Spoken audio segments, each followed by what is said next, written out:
महाभारत के युद्ध में माँ भगवती की कृपा। भगवान श्री कृष्ण को हर समय एक देवी साथ देती थी। महाभारत के युद्ध के पूर्व भी श्री कृष्ण ने माता की पूजा की थी। वे कौन सी देवी थी? काली, हरसिद्धि और बगुलामुखी। महाभारत के युद्ध में श्री कृष्ण की प्रेरणा पर अर्जुन ने कई जगह जाकर शक्ति की साधना की थी। उनकी साधना के वरदान स्वरूप शक्ति के विभिन्न रूपों ने पांडवों की मदद की थी। उन्हीं शक्ति में से एक माता काली 10 महाविद्याओं में से प्रथम है, जिन्हें देवी दुर्गा की महामाया कहा गया है। उन्होंने भी महाभारत युद्ध में पांडव पक्ष की मदद की थी। कहते हैं कि युद्ध में विजय की कामना से अर्जुन और श्री कृष्ण ने उज्जैन में हरसिद्ध माता और नलखेड़ा में बगुलामुखी माता का पूजन भी किया था। वहां उन्हें युद्ध में विजयी भव का वरदान मिला था। विंध्यवासिनी देवी। मान्यता है कि महाभारत युद्ध के एक रात पहले अर्जुन ने माता दुर्गा की आराधना की थी। माता ने प्रकट होकर उन्हें विजय श्री का वरदान दिया था। उन्होंने यह भी कहा था कि हे अर्जुन, तुम्हें विजय श्री के वरदान की जरूरत नहीं, क्योंकि जहाँ धर्म होगा वहीं वासुदेव श्री कृष्ण होंगे, और जहाँ वे होंगे वहाँ विजय ही होगी। भगवान श्री कृष्ण की परदादी मारिसा एवं सौतेली माँ रोहिणी बलराम की माँ दोनों ही नाग जनजाति की थी। भगवान श्री कृष्ण की माता का नाम देवकी था।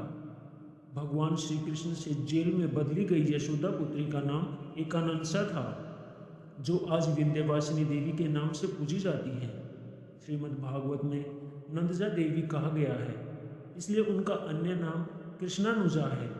इसका अर्थ यह है कि वे भगवान श्री कृष्ण की बहन थी। इस बहन ने श्री कृष्ण की जीवन भर रक्षा की थी। श्रीमद् भागवत पुराण की कथा अनुसार देवकी के 8वें गर्भ से जन्मे श्री कृष्ण को वासुदेव जी ने कंस से बचाने के लिए रातों रात यमुना नदी को पार गोकुल में नंद जी के घर पहुंचा दिया था, तथा वहां यशोदा के गर्भ से पुत्री के रूप में जन्मी भगवान की शक्ति योग माया को चुपचाप वे मथुरा की जेल में ले आए थे। बाद में जब कंस को देवकी की 8वीं संतान के जन्म का समाचार मिला तो वह कारागार में पहुंचा। उसने उस नवजात कन्या को पत्थर पर पटक कर जैसे ही मारना चाहा, वह कन्या अचानक कंस के हाथों से छूटकर आकाश में पहुंच गई और उसने अपना दिव्य स्वरूप प्रदर्शित कर कंस के वध की भविष्यवाणी की, और अंत में वह भगवती विंध्याचल पर्वत वापस लौट गई। कहते हैं कि योग माया ने यशोदा के गर्भ से जन्म लिया था। इनके जन्म के समय यशोदा गहरी निद्रा में थी और उन्होंने इस बालिका को देखा नहीं था। जब आंख खुली तो उन्होंने अपने पास पुत्र को पाया, जो कि श्री कृष्ण थे। हालांकि गर्भ पुराण के अनुसार भगवान कृष्ण की मां देवकी के 7वें गर्भ को योग माया ने ही बदलकर रोहिणी के गर्भ में पहुंचाया था, जिससे बलराम का जन्म हुआ। बाद में योग माया ने यशोदा के गर्भ से जन्म लिया था। इन्हीं योग माया ने कृष्ण के साथ योग विद्या और महाविद्या बनकर कंस, चाणू और मोष्टिक आदि शक्तिशाली असुरों का संहार कराया, जो कंस के प्रमुख मल्ल माने जाते थे। श्रीमद् भागवत पुराण में देवी योग माया को ही विंध्यवासिनी कहा गया है, जबकि शिव पुराण में उन्हें सती का अंश बताया गया है।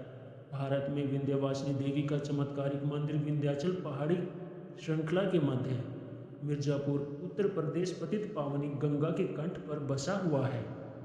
प्रयाग एवं काशी के मध्य विंध्याचल नामक तीर्थ है, जहां मां विंध्यवासिनी निवास करती है। यह तीर्थ भारत के उन 51 शक्तिपीठों में प्रथम और अंतिम शक्तिपीठ है, जो गंगा तट पर स्थित है। यहाँ 3 किलोमीटर के दायरे में अन्य 2 प्रमुख देवियां भी विराजमान हैं। निकट ही काली खोड़ पहाड़ी पर महाकाली तथा अष्टभुजा पहाड़ी पर अष्टभुजी देवी विराजमान है।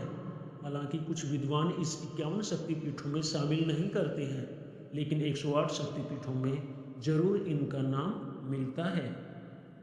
आपको यह वीडियो कैसी लगी मुझे कमेंट में ज़रूर बताएं, और मेरी वीडियो को लाइक, शेयर और मेरे चैनल को सब्सक्राइब करना ना भूलें। राधे राधे।